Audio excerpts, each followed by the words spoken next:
Alhamdulillah, alhamdulillahilladzi hadana li hadza wa ma kunna linahtadiya laula an hadanallah. Asyhadu an la ilaha illallah wahdahu la syarika lah wa asyhadu anna Muhammadan 'abduhu wa rasuluhu la nabiyya ba'dah. Allahumma salli ala Muhammad wa ala ali Muhammad kama sallaita ala Ibrahim wa ala ali Ibrahim وبارك على محمد وعلى آل محمد كما باركت على آل إبراهيم وعلى آل إبراهيم في العالمين إنك حميد مجيد يا أيها الناس اتقوا الله حق تقاته ولا تموتن إلا وأنتم مسلمون قال الله تعالى في القرآن الكريم أعوذ بالله من الشيطان الرجيم بسم الله الرحمن الرحيم وَلَنَبْلُوَنَّكُمْ بِشَيْءٍ مِنَ الْخَوْفِ وَالْجُوعِ وَنَقْصٍ مِنَ الْأَمْوَالِ وَالْأَنْفُسِ وَالثَّمَرَاتِ وَبَشِّرِ الصَّابِرِينَ. Sadaqallahul azim. Puji berserta syukur tak henti-hentinya kita panjatkan kepada Allah Subhanahu wa taala.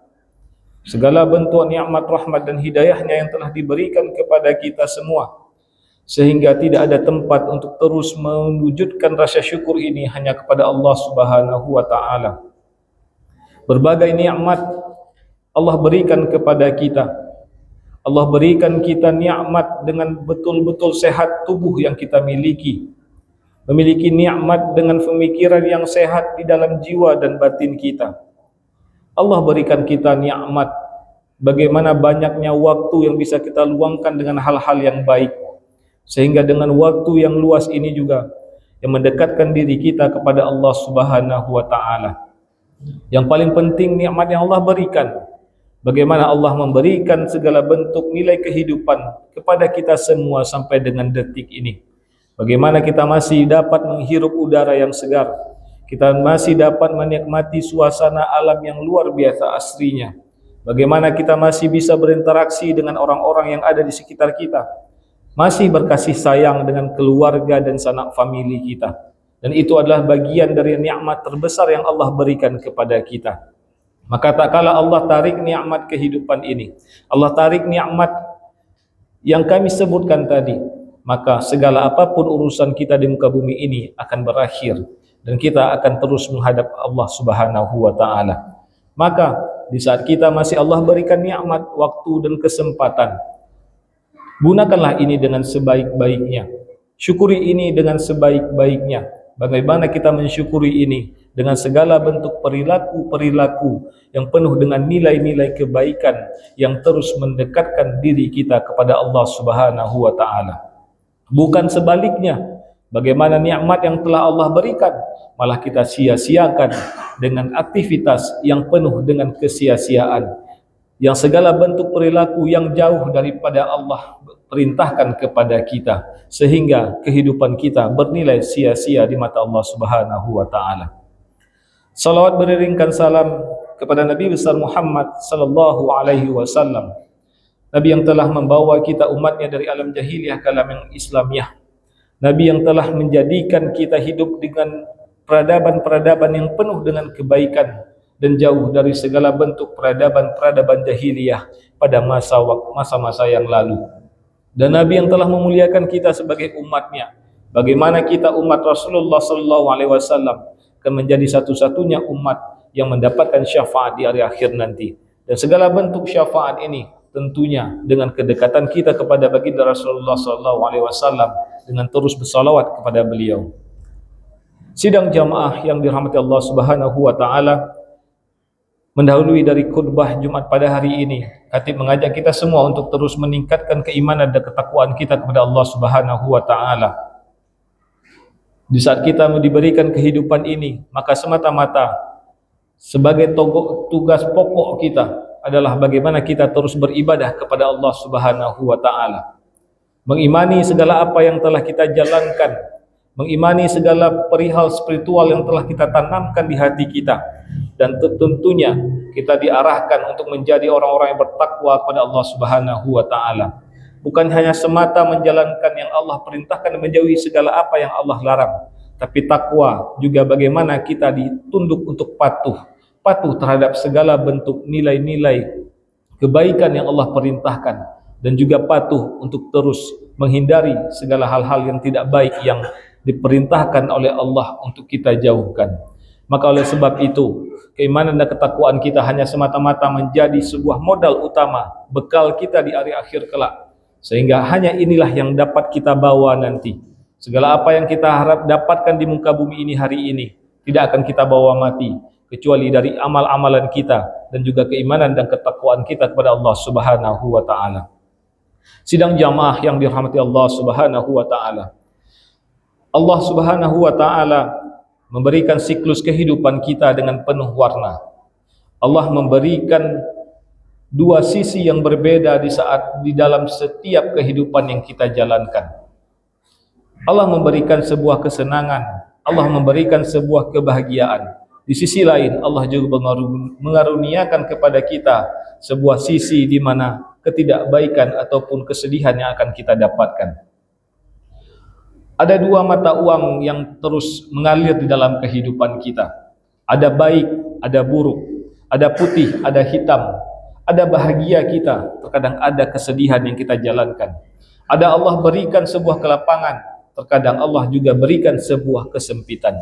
Inilah dinamika kehidupan yang kita jalankan di muka bumi ini. Di saat Allah berikan kita umur, di saat Allah berikan kita nyawa, maka siklus hitam dan putih ini terus berada di dalam kehidupan kita. Tidak ada orang yang hidupnya hanya baik saja sepanjang kehidupannya, dan juga tidak ada orang yang akan hidupnya sulit saja di sepanjang kehidupannya. Kedua hal ini pasti akan kita rasakan. Terkadang kita kurang merasakan kebaikan karena kita kurang bersyukur. Terkadang kita terus merasakan keburukan, terkadang karena kita sering berprasangka yang tidak baik kepada Allah Subhanahu wa taala. Tetapi yakinlah, hitam dan putih kehidupan itu pasti terus kita jalankan. Mungkin hari ini Allah beri kita kenikmatan-kenikmatan. Mungkin juga besok atau selanjutnya Allah beri kita ujian-ujian di dalam kehidupan kita. Agar apa? Agar hidup kita berwarna, agar hidup kita tidak monoton ataupun terus berada di dalam sebuah jalur yang sama sepanjang kehidupan kita. Ibarat kita menyetir sebuah mobil. Bisa kita membawa mobil itu dengan melaju dalam sebuah kondisi jalan yang lurus saja tanpa ada halangan dan hambatan. Apa yang kita rasakan? Terkadang kita suntuk, terkadang kita mengantuk, terkadang kita juga tidak termotivasi untuk bersemangat mengendarai mobil tersebut. Kenapa? Karena tidak ada hambatan dan sebuah tantangan yang kita jalankan. Kita hanya memacu mobil itu di jalan yang lurus, yang jalannya mulus tanpa ada kendala sama sekali, sehingga tidak ada aktivitas kehidupan kita yang menarik, juga aktivitas mengendarai kendaraan kita yang menarik, sehingga ada sebuah kesuntukan, ada sebuah hal yang tidak baik yang direspon oleh tubuh kita. Tetapi bayangkan apabila kita menyetir atau membawa kendaraan tersebut di jalan yang berliku-liku, di jalan yang penuh tantangan, maka adrenalin kita dalam mengendarainya juga terpacu.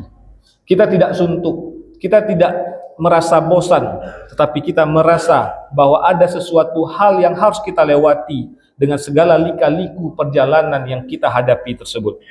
Demikian juga dengan hidup, maka hidup kita tidak akan pernah mulus-mulus saja. Terkadang hidup kita akan diuji, dan ujian ini akan menjadi sebuah penyebab asbab bagaimana dosa kita akan Allah hapus, dan juga segala bentuk apa yang kita lakukan bisa dipertanggungjawabkan dengan sebaik-baiknya. Sebagaimana Allah berfirman dalam surah Al-Baqarah ayat 155, "Wala nabluwakum bisyai'in minal khaufi wal ju'i wa naqsin minal amwali wath thamarat wa basyiris sabirin." Allah katakan, dan kami pasti akan menguji kamu dengan sedikit ketakutan, dengan sedikit kelaparan, kata Allah, kekurangan harta jiwa dan buah-buahan, dan sampaikanlah berita-berita gembira ini kepada orang-orang yang bersabar. Ayat ini mengatakan bahwa kehidupan kita pasti akan diuji. Di saat kehidupan kita jalankan, kita tidak semata-mata akan bahagia saja. Pasti ada ujian yang Allah berikan kepada kita. Ujian dalam bentuk apa? Bisa saja Allah berikan kita kekurangan dari segala pangan yang kita konsumsi. Kita berada dalam kelaparan. Allah beri kita dalam segala bentuk kesulitan dalam jiwa kita. Kita bersedih. Allah berikan kita dari kehilangan harta benda yang kita miliki. Dan juga Allah kadang beri ujian, sebuah ujian yang besar bagaimana Allah menarik segala nikmat-nikmat kedekatan kita dengan keluarga kita. Tetapi ujian-ujian ini adalah bentuk dari sebuah ujian yang memberikan kita kesempatan untuk membuktikan kepada Allah bahwa kita adalah hamba-hamba Allah yang beriman. Maka di saat Allah tutup ayat ini bahwa ada sebuah kabar gembira bagi orang-orang yang bersabar. Kenapa? Karena kesabaranlah menjadi kunci untuk melewati segala bentuk ujian yang Allah berikan. Sidang jamaah yang dirahmati Allah Subhanahu wa taala. Maka oleh sebab itu, di saat Allah menguji kita, maka ada 3 respon yang ada di dalam tubuh kita yang sesuai dengan keimanan yang kita miliki. Yang pertama adalah bagaimana saat Allah menguji kita, maka apa respon dari tubuh kita? Kita akan menyalahkan keadaan di sekitar kita. Banyak sekali saat Allah memberikan ujian kepada kita, kita menyalahkan orang-orang yang ada di sekitar kita. Allah beri ujian kepada kita, kita menyalahkan waktu yang pada hari itu. Allah beri ujian kepada kita, kita menyalahkan segala sesuatu yang berhubungan dengan apa yang kita rasakan. Ini selemah-lemahnya iman yang kita miliki. Respon yang kedua adalah, bisa Allah beri ujian kepada kita, maka bersabar kita. Bagaimana sabar ini adalah sebuah kunci untuk melewati segala bentuk ujian yang Allah berikan. Maka tingkatan iman kita naik satu level sehingga kita lebih sabar.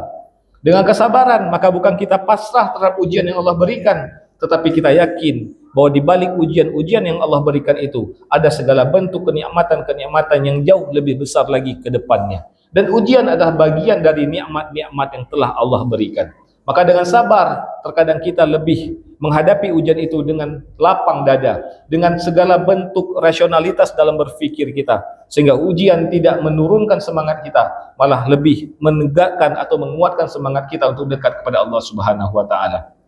Dan pada level yang tertinggi, saat Allah beri ujian kepada kita, maka akan ada sifat ridha dan ikhlas di dalam diri kita. Ini adalah level keimanan tertinggi kita. Insya Allah Allah memberikan ujian kepada kita, maka tidak ada lagi pertanyaan, kenapa dengan saya ya Allah? Kenapa harus selalu dengan saya? Kenapa hal-hal yang tidak baik ini terus menimpa saya? Tetapi orang-orang yang ikhlas dan ridha, dia yakin bahwa ini dari Allah, ini juga akan kembali kepada Allah. Segala apapun yang saya dapatkan di muka bumi ini karena Allah, maka itu juga di saat Allah tarik, maka itu juga karena Allah. Maka bagian dari ujian ini adalah sebuah fenomena kehidupan saya, maka saya tidak akan mempermasalahkan ini. Maka itulah tahapan tertinggi dalam keimanan kita dalam menghadapi ujian yang Allah berikan. Maka kita ridha, kita ikhlas, bagaimana kita berpasrah kepada Allah bahwa setiap catatan kehidupan itu sudah ditentukan oleh Allah Subhanahu wa taala. Sidang jamaah yang dirahmati Allah Subhanahu wa taala. Maka oleh sebab itu, ujian adalah sebuah hal yang tidak bisa kita pungkiri. Tidak bisa kita anggap sebuah hal yang tidak berada di dalam kehidupan kita. Maka pasti ada ujian-ujian tersebut. Maka oleh sebab itu, ujian bisa saja menghapus segala dosa yang kita miliki. Maka ujian ini sebenarnya bukan sebuah kebencian Allah kepada kita, tetapi ujian itu adalah sebuah perhatian Allah dan kecintaan Allah kepada hambanya. Maka kalau disebutkan oleh salah satu tokoh ulama mengatakan bahwa ujian itu adalah invitation, artinya adalah ujian itu adalah sebuah panggilan. Panggilan untuk apa? Untuk membuktikan diri. Di saat Allah berikan musibah kepada kita, maka Allah memberikan kesempatan kepada kita untuk membuktikan bahwa kita betul-betul beriman kepada Allah melalui ujian yang Allah berikan tersebut. Allah undang kita, Allah panggil kita untuk melewati segala ujian itu, untuk membuktikan diri bahwa keimanan kita dan ketakwaan kita kepada Allah itu nyata benarnya. Maka ibarat kita mendaftar sebuah lowongan pekerjaan. Di saat berkas itu kita berikan, apa yang kita harapkan? Tentunya panggilan. Panggilan untuk apa? Panggilan untuk diuji. Di saat panggilan itu diberikan kepada kita, maka senanglah hati kita. Kenapa? Karena kita diberikan kesempatan untuk membuktikan diri bahwa kita bisa bekerja di sana melewati segala tahapan ujian yang akan kita hadapi. Demikian juga dengan hidup. Di saat Allah beri kita ujian, maka Allah mengundang kita untuk membuktikan diri. Membuktikan diri untuk apa? Untuk membuktikan bagaimana iman dan takwa kita itu benar-benar kepada Allah Subhanahu wa taala. Dengan demikian, di saat ujian ini selesai kita hadapi, selesai kita lewati, Dan apabila berhasil, maka ujian itu akan terus mendekatkan diri kita kepada Allah, dan keimanan ketakwaan kita itu akan terus meningkat kepada Allah Subhanahu wa taala. Maka oleh sebab itu, ujian ini tidak hanya diuji dengan hal-hal yang buruk saja. Terkadang ujian juga Allah uji kita dengan hal-hal yang baik, yang penuh dengan kenikmatan yang melimpah. Terkadang kita banyak gagal di saat Allah menguji kita dengan sebuah kenikmatan. Bayangkan Allah uji kita dengan harta yang melimpah. Apakah kita sadar itu ujian atau sebuah nikmat? Belum tentu. Allah uji kita dengan segala bentuk kekuatan dan jabatan atau kewenangan yang besar.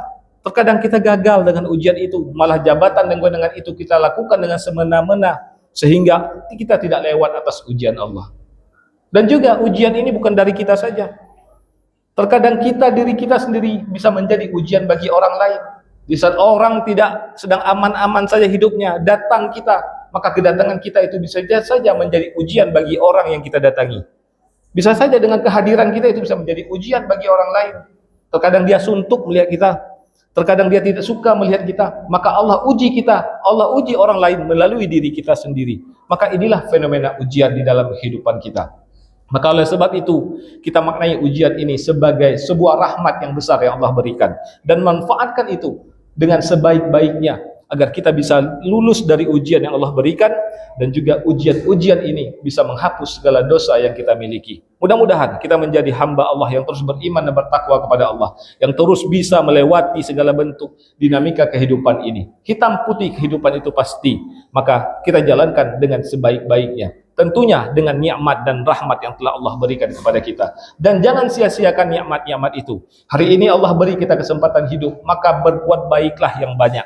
Jangan gunakan umur itu dengan sebuah perbuatan yang sia-sia.